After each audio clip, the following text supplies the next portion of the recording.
একমাত্র রাজনৈতিক দল বাংলাদেশের পক্ষ থেকে মনোনীত হয়ে এই সভা করো এমপি প্রার্থী ওনার মার্কা আপেল আল্লামা সৈয়দ সাহেব রহমানী জামিশা আল্লামা ইমাম ভাইদের পক্ষ থেকে আপনাদের কাছে দোয়া সমর্থন উনি ইনসানের বাংলাদেশ মানবতা ভিত্তিক একমাত্র রাজনৈতিক মনোনীত হয়ে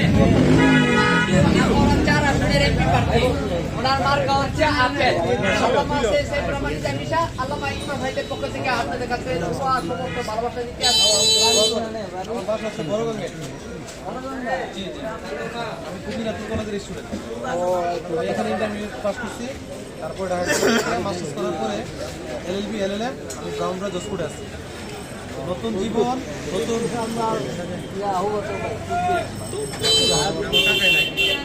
জীবন নতুন রাজনীতি রঙ্গুমিয়া। আমার চাচা নাম হচ্ছে রাজ্জাক, তারপর যে সুলতান আহমদ সুদন, ওনারা আপনারা মানবিক মানুষ হিসেবে মানবতার পক্ষে ইনসানিয়তের পক্ষে আপেল মার্কায় আপনাদের মহামূল্যবান ভোট, দোয়া এবং সমর্থন দিবেন।